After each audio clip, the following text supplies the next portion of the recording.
It's Happy Valentine by now. That's true. All right, welcome to the Murfreesboro City Council. It's January 24th or 25th, 2024. Councilman Vice Mayor Bill Shacklett, you have our prayer and our pledge. I do, Mayor. Thank you. Want to introduce you to a friend of mine. Hold on 1 second. Yes. Chris, is the audio working out there? It's low. I'm not hearing. Okay, let's. Oh, there it goes. Oh, there we go. I didn't hear the sound when we had our intros, so threw us off a little bit. All right, now, Good? Bill. Okay. Got it. All right. Well, that's fine. Let me introduce a friend of mine, a new friend of mine. He is the missions minister at Stones River Church of Christ. And there's so many good ministries and folks that are doing work in our community. And I always like to use this opportunity to get a little bit more information about what they're doing and finding out what they do at the yard at Stones River Church of Christ. So this is Greg McKenzie. Greg, he's going to do our opening prayer, and then I'll lead us in the pledge. So Greg, if you'll tell us a little bit about you. Yes, sir. Thank you for the opportunity. The Yard at Stones River Church of Christ is a ministry that focuses on serving some of the most marginalized folks in our community, particularly those who are experiencing houselessness and those who are transitioning out of incarceration and seeking to rebuild their lives. And of course, there's a significant overlap between those two groups and those who struggle with substance abuse difficulties. And so we call it the Yard because we have a large yard on our property where we, when the weather permits, we host gatherings. Twice a week we host meals that many of these neighbors join us for, and that's really the heart of the ministry. We believe in doing as Jesus did and sitting at the table with folks that many others find difficult to spend time with, or for one reason or another just don't have space in their lives for them. And so we really cherish the opportunity to know them and have meaningful conversations with them, and as we can, help them in taking the next steps and building the lives that they hope for. And so we help with clothing and other essentials for those who are transitioning out of incarceration, obtaining the necessary documents even to seek employment, and the clothing necessary for a job interview and those sorts of things. Placing people into transitional housing, recovery programs, the kinds of situations that will allow them to begin rebuilding their lives financially and emotionally, and begin living the lives that they intend. And so there's a lot of dimensions of that. We're a small church, and this has been scaling up. We have applied for the Opioid Abatement Fund grant, and there's going to be a hearing for that soon, and so you can pray for us that we have the funding necessary to do that. But in any case, we find it to be a privilege to serve our neighbors in that way in the name of Jesus. Thank you. Let me lead us in prayer. Father, we come to you this evening with gratitude for the life, the energy, the will to serve our community in the many ways that are represented in this room. And we ask that you would grant us the wisdom and the understanding necessary to carry those tasks out in a way that would be pleasing to you and would serve our community well. God, we ask that you would show us how to do justice and love mercy and walk humbly with you, how to make the decisions that would indeed reflect your will for our city, for our neighbors. We ask that you give us the insight necessary, Father. We are grateful for our community, and I pray your blessings on these council members and all of the people that they represent. I ask that you would lead us, God, toward your kingdom, toward the kind of world that you desire for us to have, where justice and peace and well-being reign in our lives. And for the opportunity to do that, we give you thanks and pray in the name of Jesus. Amen.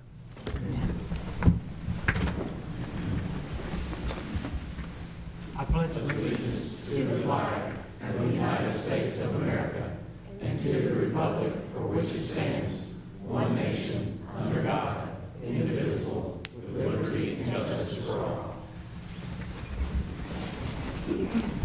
All right, thank you very much. All right, we have one ceremonial item, and hopefully we'll be able to get Tony here at some point, but I did want to really point this out because I know Mike Browning had gotten a lot of information on this, but a pretty cool thing in our city that a lot of times we don't get to celebrate businesses who've been here a long time, but Pastime Barbershop and Pool Hall has been open in downtown Murfreesboro Square since being established in 1904. So they are celebrating their 100-year anniversary.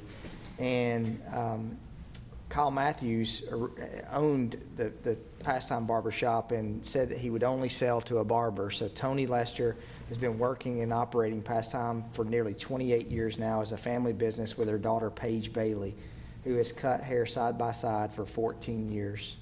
So still, when you walk in there, it says you're treated like family, a family-friendly barbershop where you get a haircut and a free hot towel neck shave for $25, and you get a free game of pool. So I think it's important to celebrate. You know, we made an announcement this past week about a new business that's coming into Murfreesboro, but we also have a lot of businesses and small businesses who are the backbone of our community, and this is one of them who's been operating in Murfreesboro for over 100 years. So let's give them a round of applause.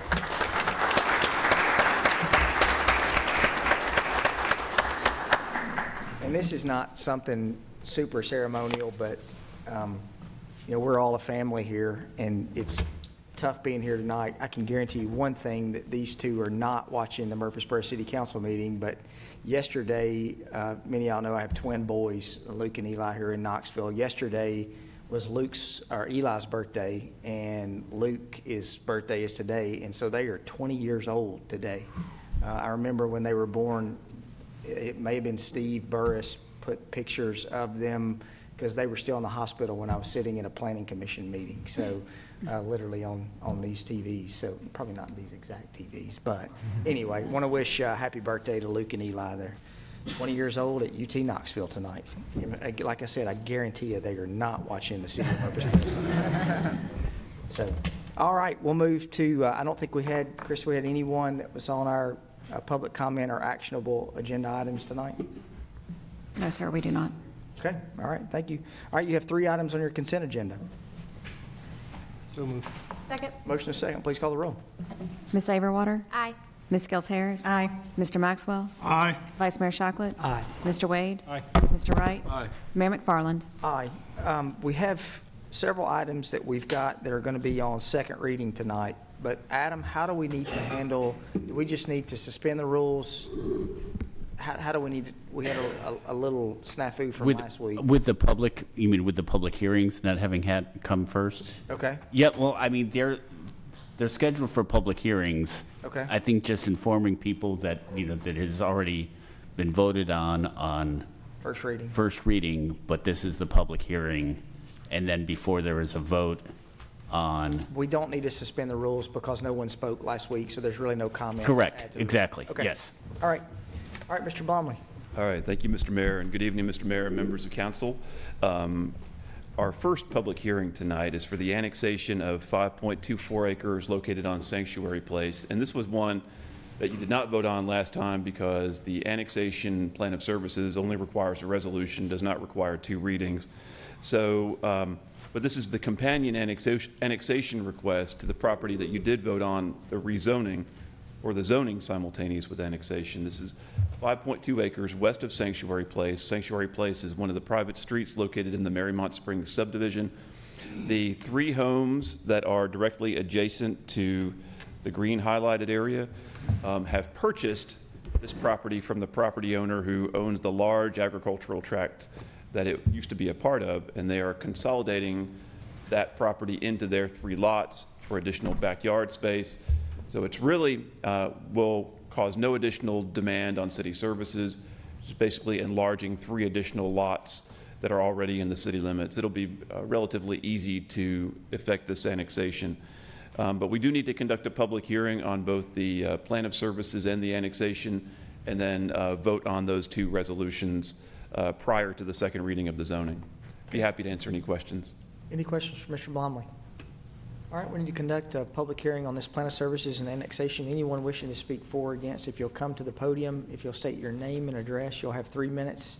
If you're, as an individual, 3 minutes if you're, or excuse me, 5 minutes if you're part of a HOA or representing a group. If you'll direct all questions to the council, we'll get those answered at the end of the public hearing.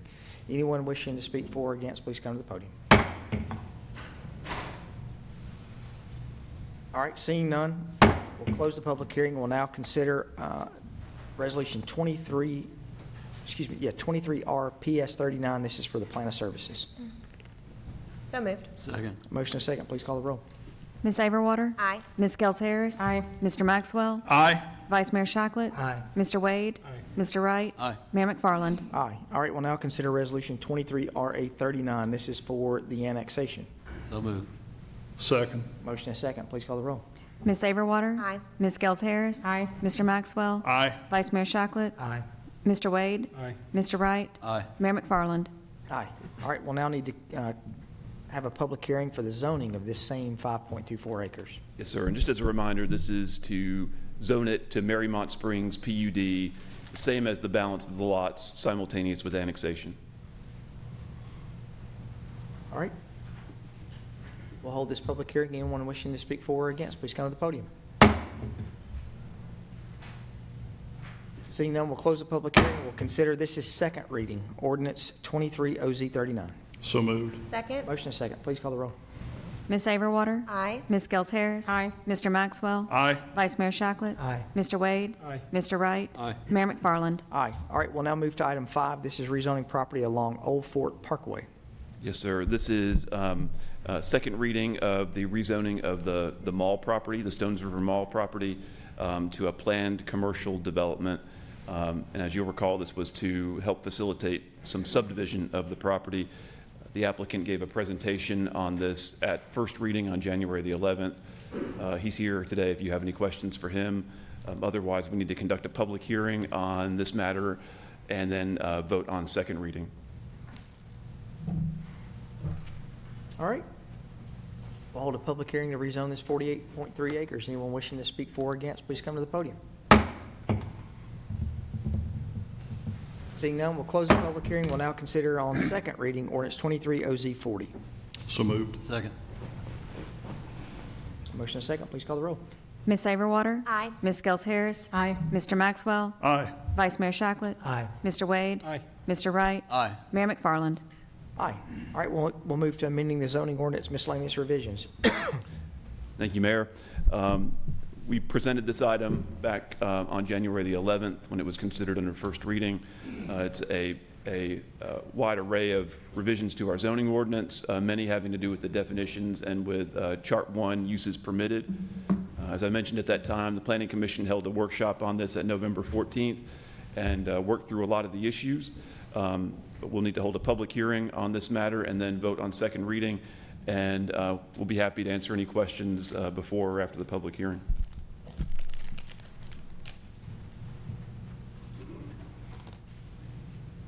All right. We'll move, have a public hearing on this zoning ordinance amendment. Anyone wishing to speak for or against, please come to the podium. Seeing none, we'll close the public hearing and we'll now consider on second reading ordinance 23045. Second. Motion second, please call the roll. Ms. Averwater? Aye. Ms. Gels Harris? Aye. Mr. Maxwell? Aye. Vice Mayor Shacklett? Aye. Mr. Wade? Mr. Wright? Aye. Mayor McFarland? Aye.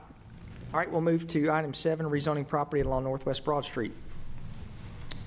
All right. Thank you, Mr. Mayor. This is actually one that we did not have first reading on the 11th, so this will be the public hearing and first reading.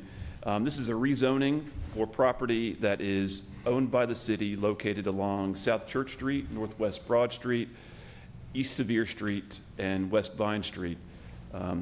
I know you all are very familiar with this property. It is where the Water Resources Engineering Division, the Water Resources Customer Service offices, the old police department, and several other buildings that were purchased by the city on the west side of South Church Street.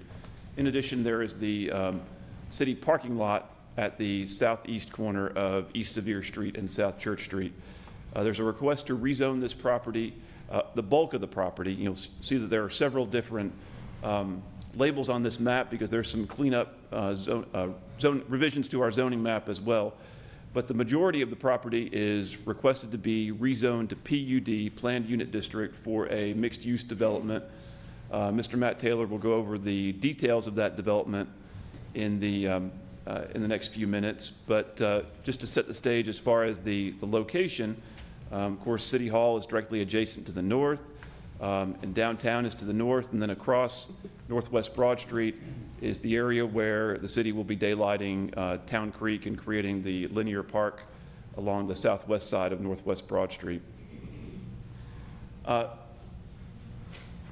The mixed-use development is supported by our future land use maps.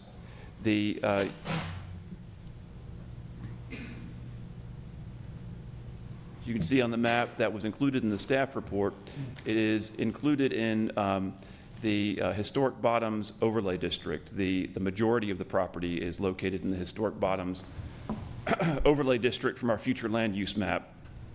And the proposed mixed-use development is consistent with the recommendations of the Historic Bottoms future land use plan.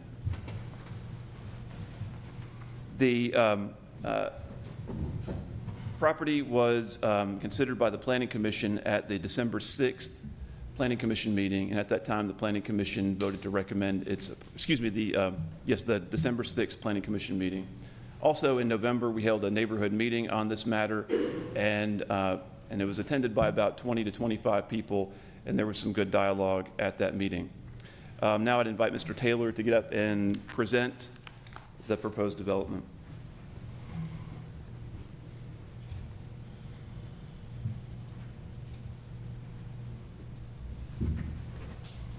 Thank you, Matthew. Mayor, members of the council, Matt Taylor of SEC. I'm accompanied tonight by the architect, Mr. Bart Klein, as well as multiple members of the development team, HRP, as well as Mr. Harney, who will be helping lead the leasing and sale of the commercial space in condominiums for the project. Presentation I will keep brief. I know each of you are familiar with this.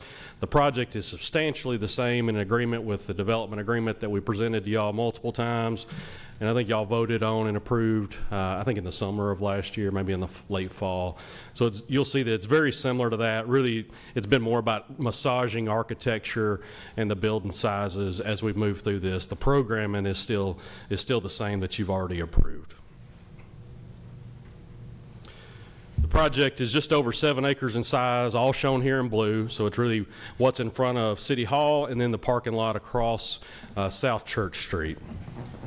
As Mr. Blomley said, today the property is owned mainly commercial highway and CBD, Central Business District. We have requested for that to be zoned PUD as well as a combination of the CBD and the CCO. Some existing pictures of the site. The upper left-hand corner is the entrance off Broad to the city's parking garage. We'll be maintaining essentially this same location. We'll reconstruct it, dedicate an easement, and maintain the access to that lower level of city garage. The upper right-hand corner is the upper level entrance to the city garage. This will be reshaped, reconstructed, but essentially be very similar to what it is today. The lower left-hand corner would be looking from that same entrance back toward Broad Street, with our project being to the left. And then the lower right-hand corner would be looking from Church Street back toward Broad Street. So the project, City Hall would be to the right. One of our buildings where we would relocate WGNS would be to the left here.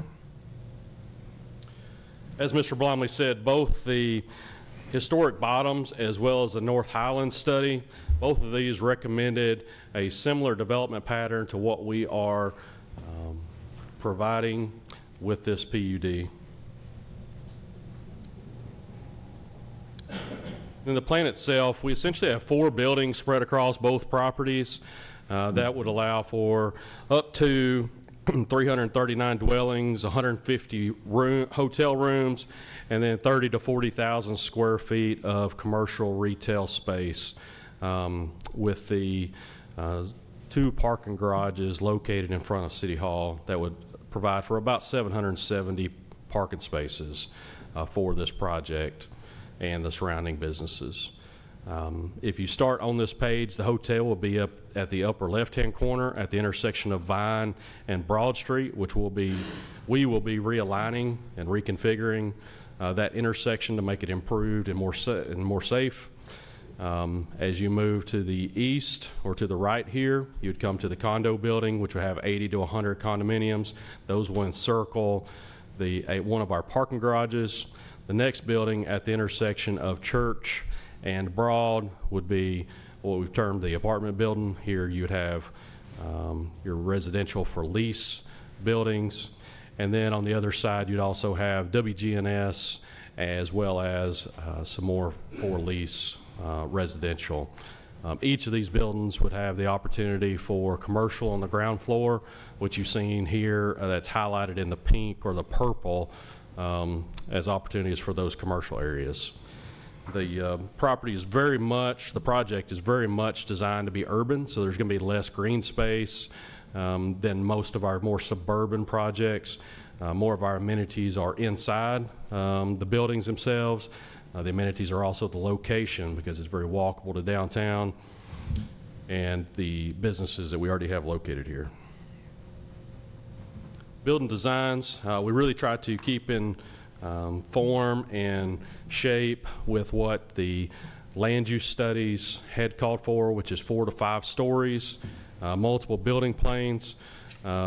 Consistent campus feel was very important. So while each building has its own distinct architecture and look, you'll see that it has forms that are the same, has materials that are the same. You can tell that is a project. And all of our materials here will be quality brick, stone, fiber cement. They will be flat roofs with parapet designs. During some of our development agreement conversation, view sheds to City Hall and to our historic courthouse were a conversation and a concern. So the architect put together this cross section just to show that, the cupola at the City Hall as well as the historic courthouse would still be below these buildings that we would construct. This is looking at the project from Broad and Church. Kind of that bird's eye perspective. It gives you a very good feel for what we envision our buildings to look like, how they're going to present toward the future pedestrian bridge that the city would construct, as well as this, we've kind of called it the bridge park here, that the city would be a part of as well. Building 1 is a 4-story building. We've got about 168 dwellings for lease here. These are mixed between studios, 1 bedrooms and 2 bedrooms. We've got about 22,000 square feet of commercial planned here, and then our parking garage is just under 350 spaces. So the upper drawing here would be what you'd see from Broad Street for about 2/3. And then starting at this line right here, that's where we turn the corner to go back up Church Street. And then the lower elevation would be on the western side, so that's going to look at the entrance road to the city's parking garage, the lower level entry there. And then the upper picture here would be the rest of Church Street elevation, and then the middle picture would be what would face back towards City Hall. So you'll see the parking garage in the central part, and then you'll see the actual building and rooms on each end there. Building 2, which we've termed the condo building, again, we'll have about 80 to 100, depending on how the pre-sales go. Again, this has its own architecture. It's got some balconies, but it also has the same material and same form reading between the buildings, so you can tell that they belong. The upper picture here is what will face Broad Street. The lower picture would face toward the west, back toward the hotel. And then again here, the upper picture would face back toward City Hall, and then the lower picture would face back toward that lower entry to the city's parking garage. Building 3 would be across Church Street in the existing parking lot. Again, this is a 4-story building, about 58 for-lease dwellings.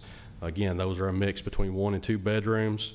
And our lower level will have the WGNS and a little bit more retail space, about 4,000 square feet total between the WGNS and that commercial space. So WGNS will be at the hard corner, and then residential will be behind and beside. The upper picture here would be what would face Sevier Street. You can see the topo and the relief as you go from left to right there. And then the middle picture face back towards State Street or Greenhouse Ministries. And then the lower picture would face back toward what used to be the old Gold's Gym building.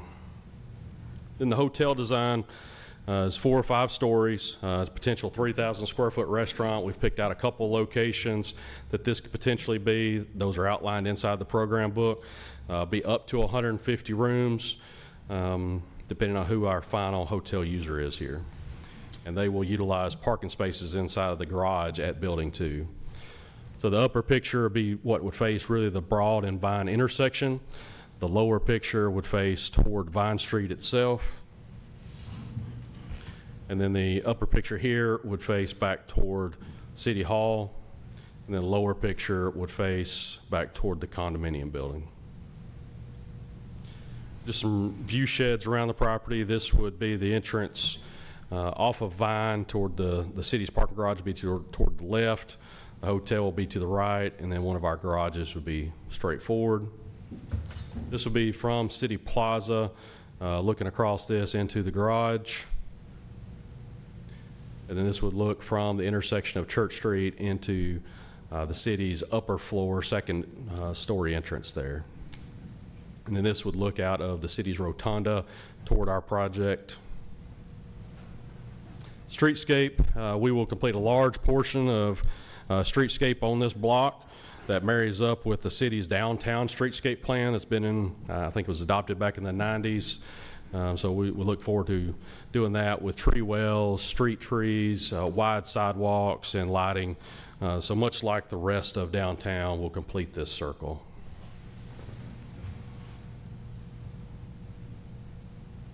Amenities, again, our amenities are a little different than most of our suburban projects. They're mainly inside, but we do have a large outdoor amenity with the pool. This is going to be located between Building 1 and Building 2, shown here. And then it also, some examples, it also have some plazas. Internal will have gathering rooms for our residents. Also inside of Building 1, and it completely encircles a courtyard. This space is thought to be or designed to be very flexible in nature, so you could set up cornhole, you could have a little pet park out here, you could have a little beer garden. So it's meant to really transition over the year, depending on the seasons and how it's going to get used.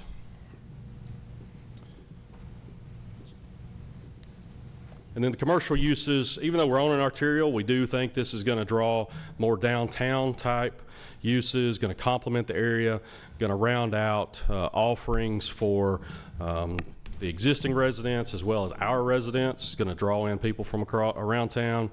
But again, you're not going to have big bulk users. They're going to be smaller individual users is what we envision here. And a full list of those uses is inside the pattern book. Vehicular access, we'll have 2 access points off of Broad Street. The access point to the city's upper story garage, both of those will remain in place, one of those off of Vine, one of those off of Church. And then we'll maintain the city's lower level access in this yellow and blue dash line here. And then we'll be realigning the intersection of Vine and Broad to make that more of a 90-degree intersection. And then we'll be adding turn lanes coming from downtown, down Church Street, to turn back onto Broad Street. Pedestrian access with every urban project, it's just as important as the vehicular.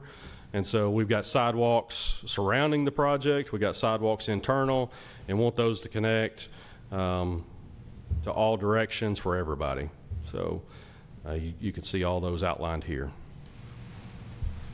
Parking wise, again, we've got 2 parking garages, mainly on the block directly in front of City Hall. Those will have about 770 parking spaces. And then the building across at the existing parking lot will have its own podium parking to provide for that. And then we have identified some exceptions inside the book. These are really geared toward allowing an urban development to allow those less landscaping, less setbacks, more verticality. So really to achieve the design is what these are geared toward. And as Mr. Blomley said, we did have a neighborhood meeting, felt like it was pretty well attended, given the lack of residents around us right now, had a lot of business owners, thought it was very well received, had a lot of Q&A, so I'll be happy to answer any questions now or after the hearing. Matt, can you comment on the parking? You got 774 total spaces, Yes, sir. and then you've got 738 that are allocated.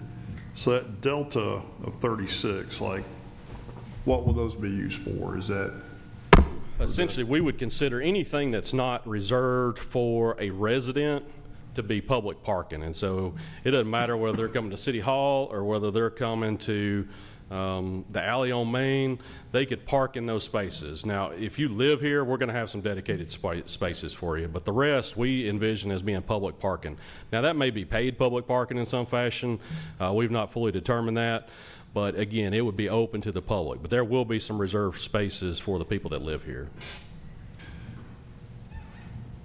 But what we did want to do was we wanted to make sure we were meeting the maximum demand for our project and not be relying on the city's parking garage for our project. and the total required parking, there's a comment in here around a 25%, I guess, shared parking reduction applies to the neighborhood shopping center use. You got that in quotations. Can you explain that a little better? Sure. So, anytime you have people living here, you're going to have some people leave in the morning and you're going to have some come back in the evening. So you're going to have that gap between the daytime or when the nighttime when all the residents are going to be there versus during the daytime when we anticipate the businesses being there. And so we're just giving some shared parking reduction right there based on people leaving to go to work and then the people coming to visit the businesses during the day. That's really what that's geared toward. And that is actually, Mr. Klein has done a lot of more urban projects in downtown Nashville, and he keeps telling me, so these garages are going to be empty because of how many we have, simply because we're not giving enough credit for how people leave and how they go and what that shared parking is going to look like. Okay, thank you. Yes, sir. Matt, Yes, ma'am. is TDOT going to be okay with everything on Broad Street as far as the entrances and the exits? Yes, ma'am. We've actually already had an initial meeting with TDOT. They've asked us to provide them some traffic numbers just to see if they want a more in-depth analysis. But we have to comply with all of their separation requirements from the intersections back toward ours. And so the first meeting went very well. We don't anticipate any problems with that. Okay, have we done a complete traffic analysis? We didn't do a full traffic study there. The city has had some overarching traffic analysis of these intersections, is my understanding, and so we just fell inside of those analysis. How old are those analysis? Sorry. How old are they? I would have to ask somebody with the city. I just know that those were done. I think they were done at about the same time we started this project, and so you've seen how many times we've been before y'all, so 18 to 24 months within the last 2 years. So we've done a complete traffic analysis? They analyzed all of this downtown area, is my understanding. That's where these needs for the intersection alignment and the turn lanes came from, was through those analyses. Can I get a copy of the complete traffic analysis? And I'd like to sit down with the engineer and let the engineer explain fully to me. I'm still a little Sure. unsure about Sorry. the traffic. I think it needs to be an up-to-date, complete traffic analysis because this is a big project, and we have to have that traffic flowing comfortably. Yes, ma'am. So I didn't complete the analysis, but that consultant was working for the city, so I'm sure that you have readily access to that. I'm sure somebody's happy to sit down with you to go over that. What I would say is, with all traffic analysis, they're going to, if they're projecting forward with some build out and some future growth, they're going to project out a number of years because as the traffic study is one of the first things done on every project, and so you have to start projecting out, hey, when do we think this project's going to deliver? Is it going to be 5 years or 10 years from now? And do some forecasting on what that growth is. It actually builds in some traffic growth into that model outside of our project. And it's that same way with every project. Yeah, that's one thing that I think is a nice project, but that I have big concerns about the traffic because we already have a huge problem with traffic everywhere, and so a complete traffic analysis is what I want to see, and up-to-date, complete, and sit down with an engineer. Yes, ma'am. I think that we can certainly do that for you. Yeah, Councilmember, we'll be happy to schedule with our engineering department. This area has been studied specifically for traffic, particularly with respect to the Front Street and the Church Street property, because of our park project and this project itself. And those studies are up to date, but we'll certainly schedule that. When we say up-to-date, again, how up-to-date are these traffic analysis? Well, as Matt had said, that we started the project right about the time we started looking at this project and considering this project. So they are current, and we get traffic counts on a regular basis on a state highway like this. So they are current traffic studies from an engineering standpoint. Do we ever get complete analysis or comments from TDOT when we have big projects like this, as far as the exits and entrances? So, yes, ma'am. I just see in my mind, and here again, I'm not an engineer, not close to an engineer, but I just see a lot of chaos with traffic. So what I'd say is that TDOT, because Broad Street is a TDOT controlled road, we have to get a driveway permit for anything that we do inside their right of way. So it doesn't matter whether we're pouring a sidewalk or whether we're moving an entrance or we're taking out an entrance, we have to go get a TDOT driveway permit. And so that does not happen until the construction plan phase, because you have to have construction documents, you have to show them where your water's going, the exact dimensions, all the details. And so that happens with the construction plans. Here, we've actually talked to them early to make sure they're generally acceptable to this. Mr. Balachandra was a part of that meeting with myself, as well as Stanley Sumner of TDOT. What I would say as far as chaos, we have a lot of positives going here simply because we're essentially keeping the same number of access points on our side of the road, but because the city is doing the park project across the road, we're eliminating all of those driveways on that side of the road. So there's not going to be any left turn lanes. You know, today we have, say, 7 or 8 businesses, or did, a couple years ago, but now we don't have any of those businesses and won't for perpetuity. The city's not going to have any access points. You're not going to have any left turns opposite of us. You're not going to be turning away from us. All of that's going to be turning into us. And so that's going to be a big change and is really going to help the traffic along this stretch. It's going to force all those movements to these new signals. Yeah, that's a concern I have. And just listening, and here again, I don't know anything about construction or engineering, but it seems to me, without a total, up-to-date, complete traffic analysis, we're taking the cart before the horse. What I would say, ma'am, is that the traffic study is well within the time frame that a normal traffic study would be conducted. They make certain assumptions for growth because, again, a traffic study with every project is it's one of the first things done on the project. And so you might, for a subdivision, for instance, you might be 10 years out before you're completely done, but you're projecting what that growth is going to be for those 10 years. Okay, thank you. Yes, ma'am. Any other questions? We need to hold a public hearing.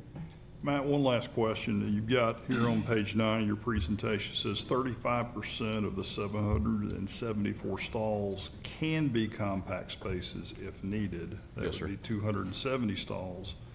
And it says below it, 35% of the parking spaces within the structure are compact spaces. So which one is it? It'll be up to, so with this type of zoning, we have to set either a minimum or a maximum.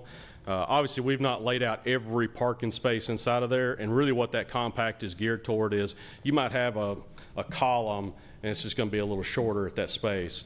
Not all cars, you know, my truck probably wouldn't fit there, but my wife's car might, and so, or a little Mini Cooper, things like that. It's a very commonplace whenever you get into the garages, anywhere that you see. We're not as accustomed to it here because we've not had a lot of garages, but it's a very common element to have. Okay. But up to. Up to, yes, sir. Okay. Thank you. Yes, sir. All right, seeing no more questions, let's hold a public hearing. Anyone wishing to speak for or against the rezoning of this 7.8 acres, please come to the podium.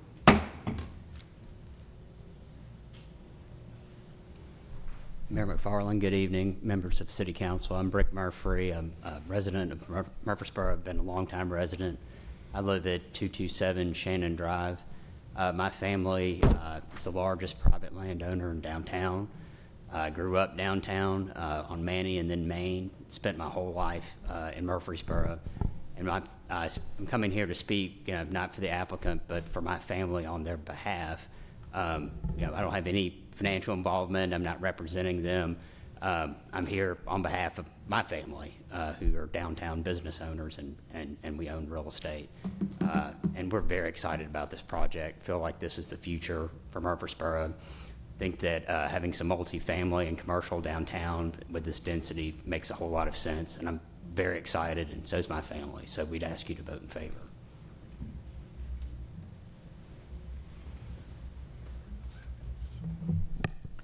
Good evening, Mayor McFarland, City Council members, city staff, and guests. I'm Tara McDougall, and I've had the privilege to serve as president and CEO of Discovery Center for the past 11 plus years. I'm honored to speak here tonight to speak enthusiastically in favor of the Broad Street redevelopment project. As I've mentioned in previous comments about this project, Discovery Center is a great neighbor and has been for the past 37 years. Through the vision of Congressman Bart Gordon, Mayor Joby Jackson, Billy Little, and others, we developed the site at 502 Southeast Broad Street to restore wetlands and open our 30,000 square foot facility. I am so very grateful for this vision, for this past project, as is our community. Today, Discovery Center is the only Murfreesboro-Rutherford County destination listed in the Nashville Business Journal's top 10 tourist destinations. We are number 10, and I'd like to move that up. Seriously, though, the Keystone Project is an inclusive project, one that is designed to bring communities together, support sustainability, and boost the economies and revenue for our downtown businesses. This project is a place that our residents can walk, bike, dine, shop, play, and it also will serve as a connector and feeder for family-centered places like Discovery Center, like Cannonsburg Village, and our beloved Greenway. These are all places that we enjoy today because of the past vision of our elected officials and citizens alike. Please support this wonderful opportunity for our community, and thank you so much for your time tonight. Thank you, Ms. McDougall.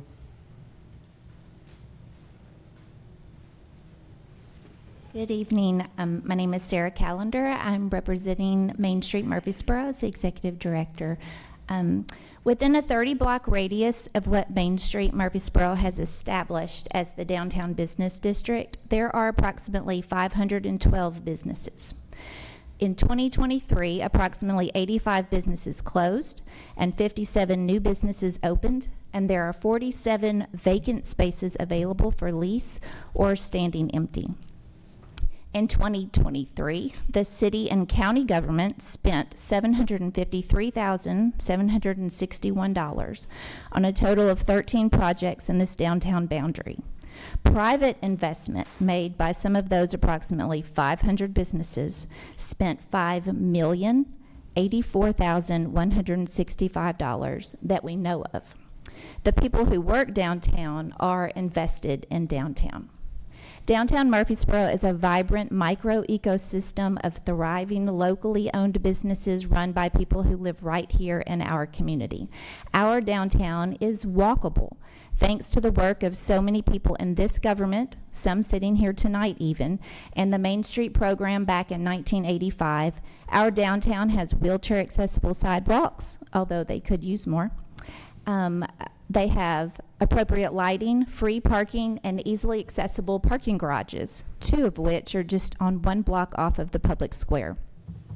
Our downtown has a diversity of businesses from service-oriented health and wellness, restaurants, retail, and government services. What our downtown doesn't have is livable space. Within the 30-block radius, the only livable space that we have documented is Westbrook Towers Independent Living for Senior Citizens, which has a long waiting list, 11 residential homes and 13 apartments that we know of on the public square and 2 blocks around it. This city government approved and paid for a downtown study called the Bottom Study that some in this room participated in. This was a study formulated from meetings with our community to figure out what was needed to improve the downtown. In this study, a recognized need for the downtown was more livable housing options. Also, to create a connection between the downtown and the Bottoms area known as Cannonsburg. But to make these plans happen, we have all learned it takes investors to come along and pay for them. Here is your opportunity as the City Council, representing our community, including the small business owners, those 500 and more located downtown, to vote for something that will bring one for sure component that we recognize we need downtown, and that is more housing options. The Keystone Project is a beautiful development that will enhance the gateway into the downtown.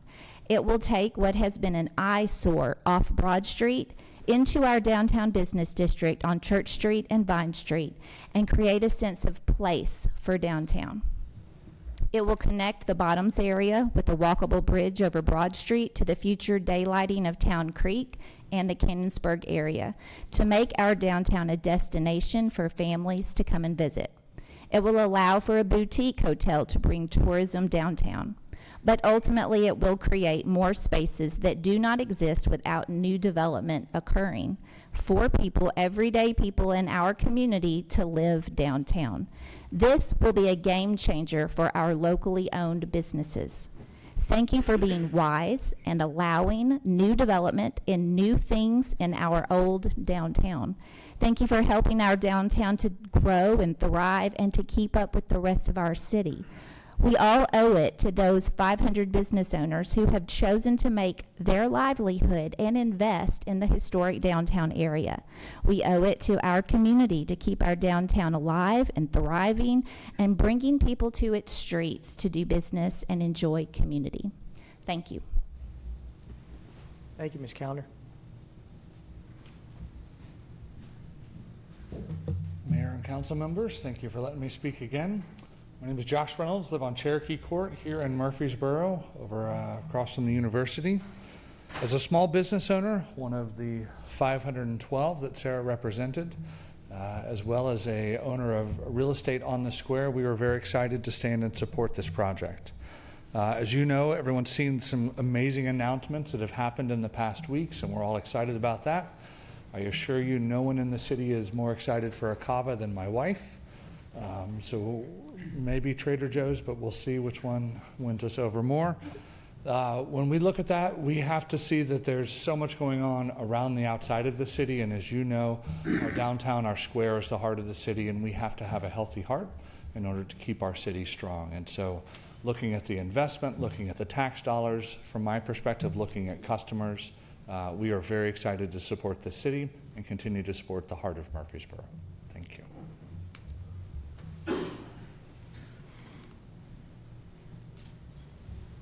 Good evening. I'm Keaton Pettit. I'm both a downtown resident. I live at 1028 East Main Street, and I also have I'm a owner of a business downtown that's been in business for the better part of 50 years. But I'm here tonight on behalf of the Main Street Murfreesboro organization as the chair of the Main Street Design Committee to offer our support for the Keystone on Broad project. The members of our design committee have done a thorough review of the proposed plans for the project, and we are excited about the new living and retail opportunities downtown, especially the much-needed downtown hotel.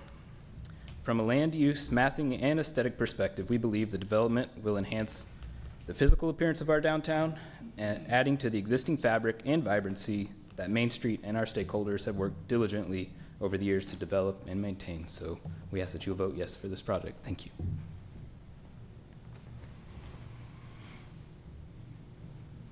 Anyone else? All right, seeing none, we'll close the public hearing and we'll consider on first reading ordinance 23 OZ 44. May I ask Mr. Taylor a question? Sure.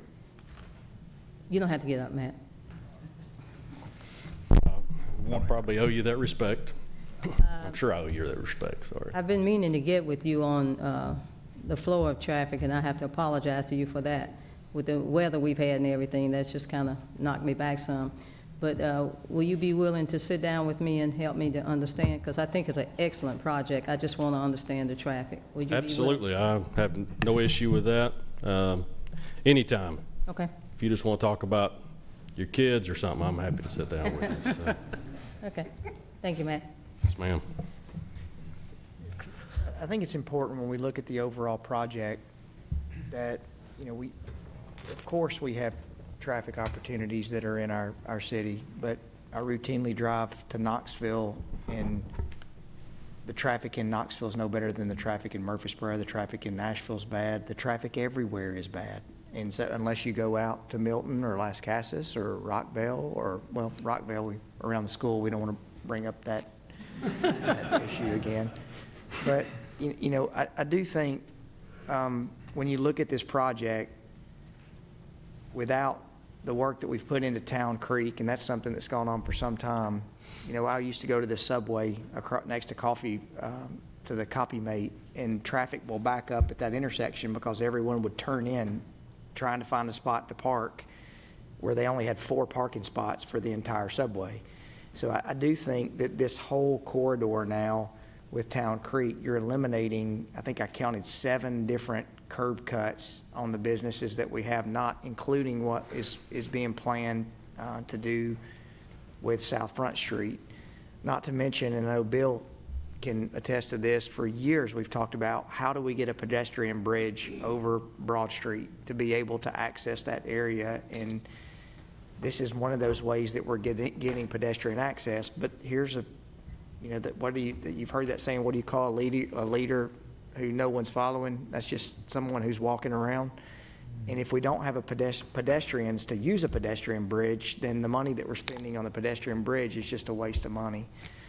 The other thing, I think it's important, we talk a lot about affordability, and I don't know where else in the downtown area that we have the opportunity that we could provide affordable housing. And affordable housing in Murfreesboro and density have to go hand in hand, because a single-family house that's new is going to be in the low to mid 500s, and we have to be able to try to find affordable housing. I think this does that. The other important part, the parking spots. I know Austin's talked and asked a lot of questions about parking spots. Just because that those are specified for the different businesses that are being required doesn't mean that they have to be used by that one user. So, and as someone who has done projects in Murfreesboro for some time, what is required sometimes is definitely not what's used. It's, and a good example is if you go to the downtown parking garage, I guarantee if you go in that parking garage right now, there's maybe 10 or 15 cars in that parking garage, but you can't find a space to park during the day in the parking garage. So, and then last but not least, and this is the frustrating part, you know, as political officials, it's easy for us to say when we have wins. I think it's also important for us to own when we've had mistakes. I think this project sometimes is getting fairly characterized, or it's getting characterized poorly by a project downtown that has not started. And I think if any of us could have found a way 5 or 6 years ago that we would have made a different decision on what's happened at One East College, I think everyone would rewind the clock and go do that differently. I think we've taken what we've learned with that project on why that it's not started, and some of the things that hopefully we could have done differently on the vetting process and also on clawbacks, and those are in this project. And so I wish we could magically get One East College to start. My blood pressure goes up every time we talk about it. But I hope this is a successful project. And I think the applicants have done everything they can to go through the vetting process. Lastly, one thing that we've skated over, you know, WGNS has been in this community for a long time. And you look at this and the applicants with WGNS selling their building, WGNS does get a new office and a new station out of this, which I think is important for our community. I hope WGNS is around another 100 years from now.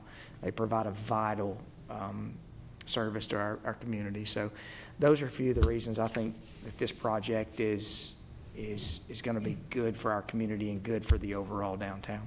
One more question here. When we talk about affordability, what are these units going to run? I don't know that we've got that locked down yet, but what we have committed to is the same thing we outlined inside of our development agreement. Just didn't put it in the rezoning because it wasn't the appropriate place, but is the HEROES Act. So it's where we're going to reduce the amount of rent to firefighters, policemen, teachers in our community for, I think it's a 10%. I don't remember the exact numbers on that. It's 30% for 5% of the units. And then on the for sale, I think we're reducing at 20% of market on 5% of the units. So those are real numbers when you're talking.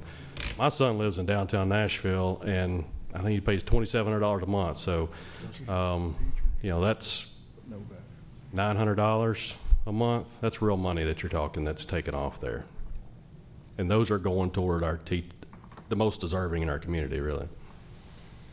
No exceptions for politicians.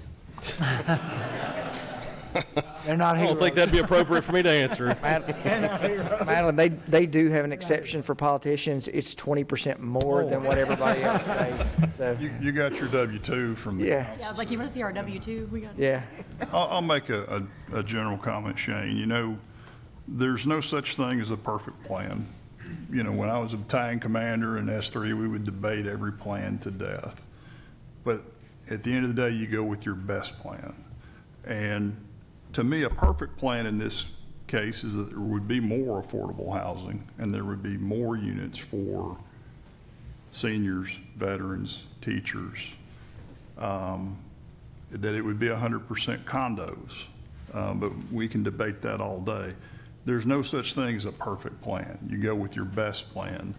And at the end of the day, I do think it has the opportunity to really change the downtown for the better. Ms. Calendar's comment about 11 and 13 apartments around the square, you know, I had no idea. You know, I'm like, you know, Councilman Wade, who said it before. He goes, I want people downtown around the square. Used to go downtown to get married, divorced, or maybe close on a house, you know. Let's go downtown for other reasons. So, Trifecta. you know, or to go to Shackles, get your photo made. Maybe that. Your photo with your marriage certificate or your divorce decree. Yeah. So, But at the end of the day, it's a good plan. It's the best plan. There's some things I wish we could change about it, but I do think it will change the community in the downtown for the better. Sean. All right, this is a very good-looking project that I hope does everything that you all think it will. My family has continuously had a business in downtown Murfreesboro since the early 1920s when my great-grandfather opened a Nash dealership. My grandfather had a law office. We still own 5 properties within 1 block of the square, so I have a lot of connections to the downtown area. I love the feel, the quaintness, and everything about downtown, and we're about to totally change that, just like everybody's just said. We are going to change the way our downtown feels. Once the key of these the levee of these apartments has been broken, we're not going to be able to put that levee back in. Murfreesboro's downtown will forever be changed. I do agree I would like to see more people downtown, and if all these units were condos, I'd be all right behind it. But my biggest problem is we are selling city-owned property to a multi-use developer to build apartments. When you walk around Murfreesboro and ask people what they think about apartments in Murfreesboro, what are they going to tell you? We have turned people away from building apartments in other areas of town on private-owned property, but we're selling city-owned land to build apartments on. Let's all think about that.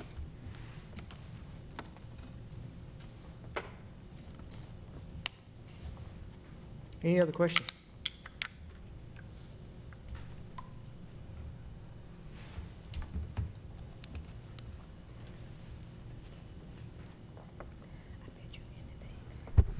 Well, I guess I need to make some comments too. We, like the Wrights, we've got a long time history of downtown involvement. For years have hoped that we would continue to have a vibrant downtown. I remember conversations when Main Street was first, Main Street organization was first came to our downtown, that so much was of the activity of our community was moved to shopping centers or to strip malls. And we couldn't see in so many of the essence of our downtown, the vibrancy of our downtown that was there for my grandparents. Everybody shopped downtown. Everybody went to church downtown. Everybody did most of their living in the downtown area. And the reason for them to come together as a community was in their downtown. But that reason faded as these other alternatives for a growing community presented themselves. Main Street has spent many years trying to encourage the activity and the focus of our downtown. I heard the comment, I think Mr. Reynolds said, about the heart of downtown. We've been very fortunate to have people who have labored hard, invested, people that didn't live downtown or didn't have a business downtown, still invested their time and effort in maintaining the kind of community in our downtown area. And we're blessed to have still the potential in our downtown area. I'm excited about this project. Again, as Mr. Maxwell said, there is no perfect plan. When I went to MTSU and studied urban planning, that was what my undergraduate degree was in. I still remember a phrase that a failure to plan is a plan to fail. We have tried to forecast in the future what opportunities might be there. Even the developers don't know for sure that this is financially going to be a bustling place, but they're willing to put their money on the line. I want to see a shovel in the ground. I love what we've learned from the One East College project, the benchmarks, the clawbacks. We have to have learned from our experience, and I think what I'm seeing before me is an opportunity, not something to move backwards, but to move our community forward. Change is hard.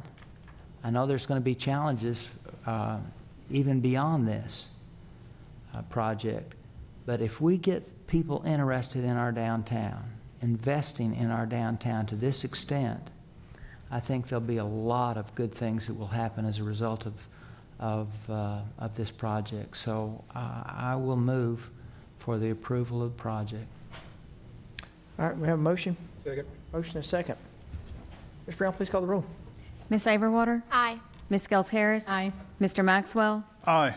Vice Mayor Shacklet? Aye. Mr. Wade? Aye. Mr. Wright? Nay. Mayor McFarland? Yay. Hey, yay. All right. Congratulations. We look forward to shovel going in the ground soon. All right. Mr. Blomley. Yes, sir. I have 5 items that we need to schedule for public hearings. A little bit of a change to the recommendation. The council communication included all 5 of these to be recommended for a public hearing date of March the 7th. We still want the public hearing date for March the 7th for items B through E. However, item A, we are recommending for a public hearing date of February the 22nd. So February 22nd for item A and March the 7th for items B through E. So moved. Second. Motion and a second. Please call the roll. Ms. Averwater? Aye. Ms. Gels Harris? Aye. Mr. Maxwell? Aye. Vice Mayor Shacklet? Aye. Mr. Wade? Aye. Mr. Wright? Aye. Mayor McFarland? Aye. All right, we'll move to, thank you. We'll move to on motion items. You have the Sportscom Burrell Beach pool renovations. So moved. Good evening. Thank you for the opportunity to come tonight to seek approval for the contract with DWR Aquatics to remove and replace the plaster and tile finishes in the amount of $244,000. The plaster coating is original to the 2011 renovation and is now in need of resurfacing. The new coating will provide efficient and safe use of the pool for many years to come. Bid responses were reviewed by the project consultant, city purchasing, and is pending legal approval from the city's legal team. DWR was the lowest responsible bidder of the 4 proposals received. This project will be funded by this year's operating budget, and I'll be glad to answer any questions that you may have. Does Jamie's motion already count? So moved. Second. Well, no, you're not going to have to close the pool down, are you? No, this should be done in time to open the pool regular schedule. Okay. Jamie? Jamie? So moved. I made 3 motions. Somebody second. I'm already seconded. Okay. All right, motion and a second. Please call the roll. Ms. Averwater? Aye. Ms. Gels Harris? Aye. Mr. Maxwell? Aye. Vice Mayor Shacklet? Aye. Mr. Wade? Mr. Wright? Aye. Mayor McFarland? Aye. All right, we have the Police Department Headquarters Generator Fuel Delivery System. This time, seeking approval for the contract with Vital Fuel Systems for the fuel delivery system modifications for the generators in the amount of $62,281. The fuel pumping system and cleaning system on the generators at the police headquarters are different brands and do not work well reliably together. This project will provide components of a single brand throughout these systems to correct existing compatibility issues and facilitate more effective diagnosis and repairs when problems occur. Vital's quote was a sole source and has been reviewed by the city's facilities, purchasing, and legal departments. Cost of this project will be funded by this year's operating budget. I'll be glad to answer any questions on this one. No questions? So moved. Second. Motion and a second. Please call the roll. Ms. Averwater? Aye. Ms. Gels Harris? Aye. Mr. Maxwell? Aye. Vice Mayor Shacklet? Aye. Mr. Wade? Aye. Mr. Wright? Aye. Mayor McFarland? Aye. All right, you have the playground replacement at Mitchell Nelson Elementary School.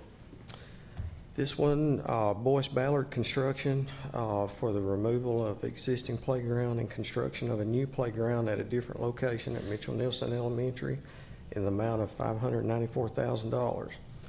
Playground in the northwest corner of the property has served the school for many years. Demolition of the existing playground and construction of a new one located directly behind the school will improve student safety and make way for future parking improvements. Boyce Ballard was the only bidder. Their response has been reviewed by the architect, the city purchasing, and approved by city schools on January 9th. This project is funded by the Extended School Program. I'll be glad to answer questions on this one. So moved. Second. Motion and a second. Please call the roll. Ms. Averwater? Aye. Ms. Gels Harris? Aye. Mr. Maxwell? Aye. Vice Mayor Shacklet? Aye. Mr. Wade? Aye. Mr. Wright? Aye. Mayor McFarland? Aye. Director Duke, can I ask you one question? Mitchell Nielsen, Chairman Campbell called me a while back about trying to find funds for a golf cart to go back and forth between primary and elementary. Did y'all do that, or did y'all decide that you didn't want to do that, or? We have not done that. We have budget coming up, so Yes. if that's a request that, that's the only school that we have that really is a primary and elementary that's separated by a road. So I think with budget coming up, if that's something that we needed to discuss. Absolutely. I'm sure we could probably, in a $250 million budget, find a way to provide a golf cart for an SRO or whoever needs to get back and forth, so. Absolutely. And when we do our budgets, we will start our budgets in actually next week, the preparation. So we'll keep the council informed of that. Okay, thank you. Thank you. Sorry. Please tell Butch that we asked about that publicly. I most definitely will. Okay. All right, we'll move to the skate park and pump track construction contract. Good evening, Mayor, members of the council. I'm here on behalf of city staff to recommend and to seek approval for the construction contract with New Line Skate Park Florida, Inc. in the amount of $888,456,000 for the construction of a skate park located at Old Fort Parkway. In 2021, a feasibility study was completed to assess the need for a skate park along with a pump track and potential locations for the development of the facility. The study determined that Old Fort would serve as the best location for the city's first skate park. City Council's priorities served: establish a strong city brand. The addition of a skate park will be an amenity for city residents and add a facility to the Parks Department that will be well used. The fiscal impact is funded by fiscal year 24 operating budget. I can answer any questions at this time. I know y'all think I'm a skateboarder, but I'm not. But what exactly is a pump track? You want to answer that? I'm just curious. What is? I'll give you my old school term to it. It's kind of like a whippy-do on a bicycle as you're going over a There we go. ramp. I don't know if he's got a better answer for you. This is a type of flow track, Councilman, so it can be used with kids on the scooters, it can be used on skateboards, bikes, anything you want to. So it's a flow that comes around in a circle and then it connects back to the skate park. Okay, all right. Nate, I know while you're up there, because we've all been educated over the last 6 or 7 years as we've really talked about this, but would you say that the participation in this park would be on the high side or the low side? Very high. I think we've had a need for this for some time. We've done several public input meetings on this project and with significant turnout. We're really pleased with the way the design turned out. It's a streetscape style, so from the Old Fort Parkway, you won't be able to, it won't be something that's very daunting.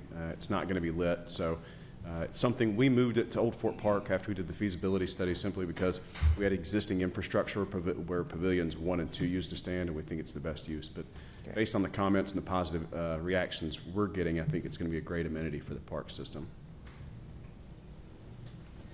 Any questions for Nate or Scott? If there are none, I'll move for approval. Second. Motion is second. Ms. Saberwater? Aye. Ms. Gels Harris? Aye. Mr. Maxwell? Aye. Vice Mayor Shacklet? Aye. Mr. Wade? Aye. Mr. Wright? Aye. Mayor McFarland? Aye. Can I just say one more thing, Mr. Mayor? We're really appreciative of Public Works. It's actually doing all the land work for this, so we're able to save money by getting all the grading done and then putting in the base layer, so it's able to save on the contract. So we just really appreciate their support helping us make that happen. And luckily, we have, I assume, a very large private concrete company that is based in Rutherford County that I'm sure will love a concrete track, so. I wish they had Murfreesboro Ready Mix instead of Smyrna Ready Mix as their name. So. All right, we'll move to Murfreesboro Transit Center change order number 1. Good evening. I'm here again on behalf of staff to seek approval for change order number 1 to the construction contract for the Murfreesboro Transit Facility with Rock City Construction. Change order number 1 implements and amends the owner contingency allowance to the contract in the amount of $700,000. The contingency allowance was considered and approved by council on September the 14th of 2023. The allowance will be used to accommodate any unforeseen issues and costs associated. This will help expedite payments in a timely manner and allow the project construction to stay on schedule. Council priorities serve: expand infrastructure. Constructing a transit center will allow for the continued improvements and expansion of transit services. Fiscal impact is the change order will be accommodated within the project budget that is funded by multiple federal and state grants, including local funds from fiscal year 21 CIP budget. I thank you for your time tonight and can answer any questions at this time.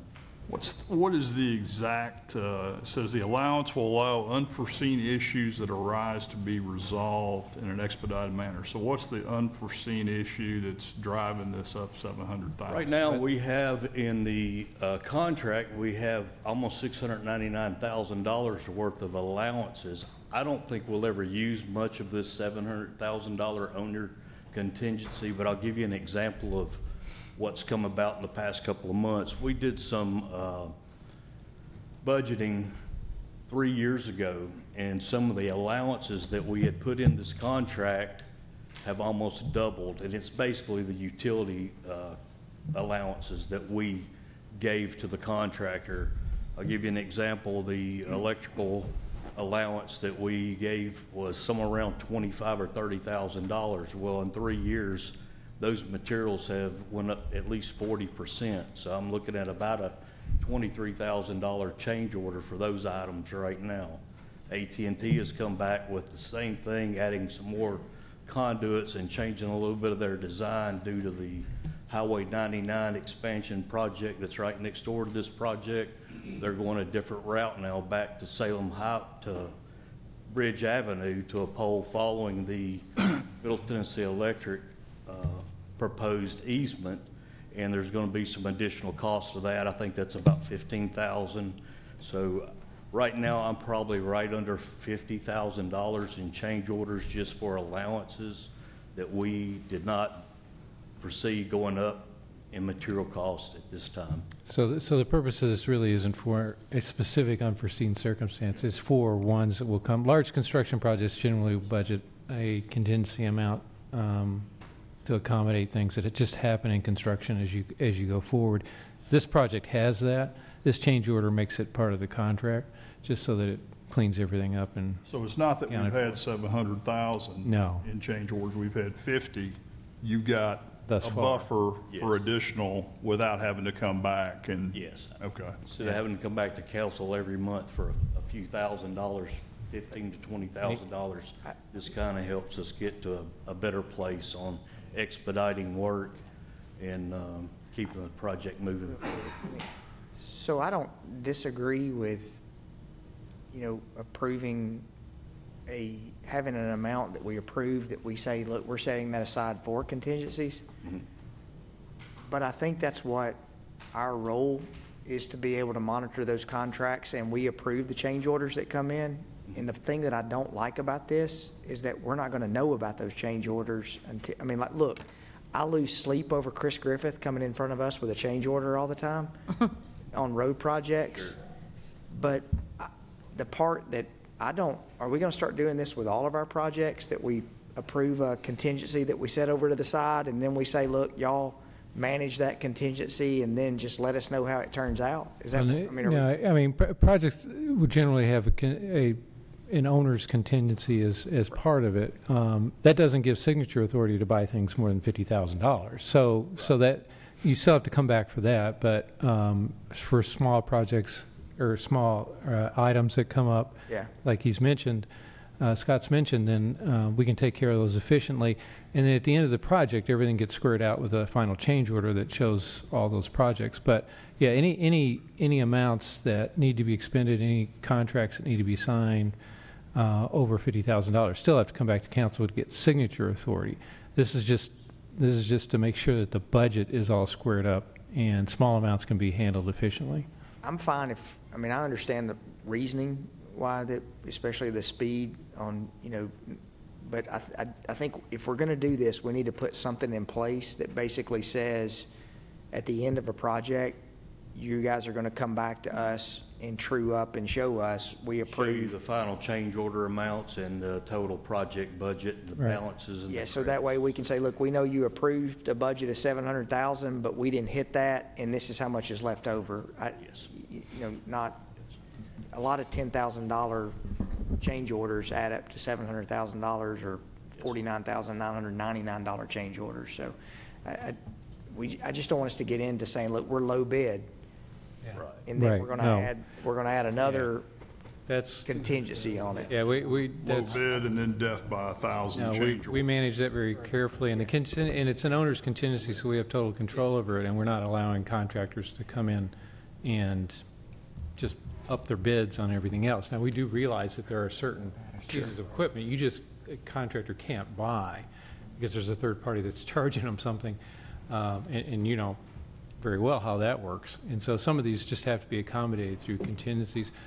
I mean, it's a $700,000 change order, but the project itself is how many millions? 17 million. It's $20 million. Almost $20 million. So, and Yeah. we manage it closely. This isn't something we're just writing checks off. No, I get it, but we've got a lot of $70 million projects. We got a lot of projects that are coming through, $45 million school at Salem, 40 million. So, we said, look, we're going to put a $2 million contingency aside. We just need to be able to keep up with it. Yes, we'll still track it and do our due diligence of keeping you guys. I agree. I think what it falls back to is, I think we learned our lesson from the police building. Yeah, I didn't want to mention that, but Well, I wanted to mention it, so I wanted to make That's sure why I'm trying we to don't go avoid back that. down that route. I think I'd rather see them one by one like we have the soccer field.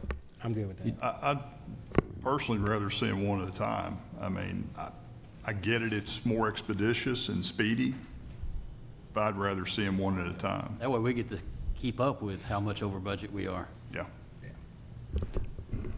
Staff, just to address your concerns, staff has written up a policy to manage this. I'm more than happy to share that with you, and if there are things that, and specifically requires that final change order to square things at the end of the project. But I'm happy to share that with council members, so see how different change orders are handled, especially in the context of where you have this owner's contingency, and happy to address any concerns you might have. And if there's changes that need to be made, we can make them. Personally, I don't think if we approve just a contingency out there that we're doing the citizens of Murfreesboro correctly. If we're just giving you a $700,000 check and we're not watching over it and they just keep running up to $700,000, I just don't think that's fair to the taxpayers. Yeah, but that's not the way the contracts are managed, and that's not the purpose. Isn't there as somewhat of a slush fund, which is more or less what that sounded like, and it's not that at all. It's to accommodate reasonable changes. If we had a scope change, where we decided we're going to just change the scope of a project, just do something different, add square feet or something like that, we definitely would have to bring that back to council. But as we go through and you hit on a project that has a certain degree of complexity to it, and you hit 100 different changes, we can bring it back to council, but what you're going to see is small changes coming on, and you won't be managing that at all, because you won't see the full scope of it, and that's what staff does as they manage projects all along. And again, you can't, just because we have this in the budget and it's called a contingency, which all construction contracts will have, it's to some degree, doesn't mean we'll spend money over our authority, and it has to be brought back to council to get signature authority for it. So there's different layers on how this is done. I understand it's efficient, but we meet 3 times a month. And if I've seen it 2 or 3 times in a couple of months, then I'm going to ask the question, as would Sean or any member of the council. Yeah. So. I'm all for when you're setting up Majority already. I'm all for when you're setting up a project and as part of the bid you have an overage contingency. That's normal, but we approved this project and now we're putting it overage contingency in after the fact. No, it's already in the budget that was approved. This change order actually is just reflected in the contract. The project's budget's not changing at all. Yeah, Darren? Yeah, well, I'll just say Darren spent a lot of time on developing the policy on how this works, so, yeah, give us some insight into that. The way I understand it, the bid was approved for the transit center, and then the contingency was approved as a separate pot of money. So the total budget was approved, but in order to get it more expeditious and to track it and to allow the contractor to take care of those unforeseens, this change order, all it's doing is it's moving that $700,000 within the full contract amount into a owner's contingency. The way it's tracked, and we do this a lot in the water department, you have change control forms. So when there's a change, you document it, it's signed. There's a document that can be distributed every month to the council that shows exactly what's happening with the contingency. You don't have to go through the formal approval process unless, you know, it's over $50,000, or if you want to, if once a month, if there's a contingency tally that you need to come back and say, hey, this is how much it's been allocated for these type items. But it's a very documented, tracked process. It's just intended so you don't have demobilization and remobilization of subcontractors. If you've got a soffit issue or if you found a structural deal, it's really to take care of minor details and not have workforce people saying, hey, we've got to wait 2 weeks to get an approval when it's really just about it could be a $10,000 item. Yep. But it's tracked very well, and it could be reported to you all very easily. That makes more sense and that it was included in the budget, but when we did our initial budget with Rock City, we didn't include it. Now we're putting it back in there to be able to manage. That makes much more sense doing it that way. The one thing that if it would be great if when we approve an overall bucket in our budget, it would be great that if y'all would update us on a monthly basis, quarterly basis, that says, look, here's where we are with our contingency, here's what we've spent, here's how much is left over, and that would make a lot. I mean, we don't want 4 change orders coming up every single month. And technically, they wouldn't have to be unless they were over $50,000 anyway. Right. The intent is to just be more efficient with the contractor's time, subcontractors, but also it would be a very transparent process. I mean, this is documented. It could be reported. And if you all want I'm speaking a little out of turn here, but if you wanted to approve it each month or approve the allocations that have been authorized, I mean, it would be a very transparent process. Again, we do it on large plant projects. We have owner's contingency, and so there's arm wrestling. I mean, you still go in; it's got to be justified, and we document all that. We take it to the Water Resources Board, and they approve it at the Water Resource Board level. We don't bring it to the council because the contract price did not change. It's something that's within the approved contract amount. So we get some oversight with the Water Resources Board, and if there's some other level of oversight you all would want on say the transit center contingency, it's not to do any funny business. Just to make sure the contract price has not changed. It has not changed. Okay. And if I can share a different example, there was an owner contingency in the skate park contract, but it was built into the contract price where I'm not going to get the numbers exactly right, but the bid price was around $840,000. And then there's an owner, but the contract sum is about $880-some thousand, and that $43,000 difference is the owner contingency, that the contractor is not entitled to that additional $43,000 unless that, there is something that comes up, an unforeseen circumstances that is approved by the city, by the project managers, and is done as part of a change order or change directive. In that instance, because the owner's contingency is not over $50,000, the change order wouldn't necessarily have to come to city council. Obviously, if it went above that, it would. Makes more sense. This is really not a change order. This is really a contract revision. We're not doing it. We're not rebudgeting the contract. That makes more sense. Should have said that, Jamie. You're the lawyer sitting up here. I still think it's good practice that, I get it, it's for speed and efficiency, but I still think we owe it to the taxpayers to have line of sight, even if it's a monthly, hey, here's what we've executed out of this and here's why. I get it. Yeah, At least we know. That can be easily done. Yeah, I'd like to see it once a month. I think that's a good. I don't think anything nefarious is going on. It's just, Sure. Motion. You just want to stay on top of it. I get it. Yeah, it's something that Scott can report on and put it in. We like our asphalt purchase reports. I know sometimes it's not really an action item. We're showing you what the purchase amount is, various asphalt is that we use throughout the month. We can do, I think, should be able to do a report on your consent agenda. I'll move for approval with a monthly update. I'll second the motion. Motion is second. Please call the roll. Ms. Saberwater? Aye. Ms. Scales Harris? Aye. Mr. Maxwell? Aye. Vice Mayor Shacklet? Aye. Mr. Wade? Mr. Wright? Aye. Mayor McFarland? Aye, all right, we have low voltage cabling work order at 316 Robert Rose. Yes, sir, Mayor. Thank you, City Council members, for the opportunity to present this to you tonight. This is considering a work order to install low voltage cabling at 316 Robert Rose. The work order is with Landlink Communications in the amount of $83,459. And I'm available for questions if you have any. Is there an owner's contingency in this? No, there is an owner's contingency. Move for approval. We're getting a change order on this. Second. Motion is second. Please call the roll. Ms. Saberwater? Aye. Ms. Scales Harris? Aye. Mr. Maxwell? Aye. Vice Mayor Shacklet? Aye. Mr. Wade? Mr. Wright? Aye. Mayor McFarland? Aye. Any beer permits? We have one for an ownership and name change for a grocery market located at 1604 Memorial Boulevard. The applicant has met requirements for a permit and is recommended for approval pending final building and codes inspections.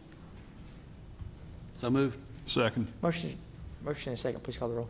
Ms. Saberwater? Aye. Ms. Scales Harris? Aye. Mr. Maxwell? Aye. Vice Mayor Shacklet? Aye. Mr. Wade? Mr. Wright? Aye. Mayor McFarland? Aye. No statements? No, sir. Okay. Any other business from staff? Any other business from council? I loved your interview on WKRN, Jamie. It was outstanding Thank about you, Mr. Trader Maxwell. Joe's. I appreciate that. You were just on point and on camera. It was a beautiful interview. And on behalf of the council, I just want to thank the Murfreesboro Police Department, the fire department, the roads, the streets, everything. We've been on TV and people were saying they wish they lived in Murfreesboro because they really gave compliments to Murfreesboro on how we cleaned the streets, how we took up our garbage, because there are places that garbage was just stacked up, but these solid waste, I don't want to miss anybody, just all the employees that really went over and beyond, because we made the news. They kept saying, comparing us to all these other cities, that we were excellent. That's right. So I want to just pass that thank you along to the various departments, water department too. Hey, council, I want to remind everyone, it was postponed from last weekend. I know this because I've shown up twice because I've had the wrong date, but the NAACP Martin Luther King breakfast is this Saturday at 9 o'clock. I won't be there. I'm going to be in Nashville coaching a 5th grade basketball team.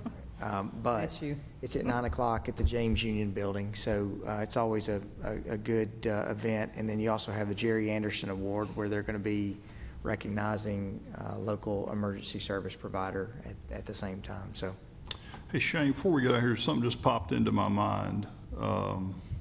I know Jamie's amazed that something like popped into my mind, but it's a serious question. I thought it was just air. No, it's really for Darren. In all seriousness, with the bad weather that we've had, and residents are having to drip their faucets for hours on end, day after day, day after day, day after day. Is there any recourse for them? Because, they would expect, in theory, a higher water bill this month because they've been dripping them. I'm just kind of curious. Do we ever look at that? When a resident says, hey, I had to run my faucets so I wouldn't bust a pipe. We've got and it has to do with summer sewer credit, and if I went through the math on this, it still confuses me after 12 years. But we do have, if somebody's bill is above average or above normal, and they can demonstrate, well, this really, we would look at that. Okay. If there's some, we have a process by which somebody can apply to at least eliminate the sewer component off of their water bill. The water, we don't have as much flexibility because they are using the water even though it's being dripped, and obviously most of this is going down the sink, and into the sewer. But I think we could get creative with folks if they really had an issue. Okay.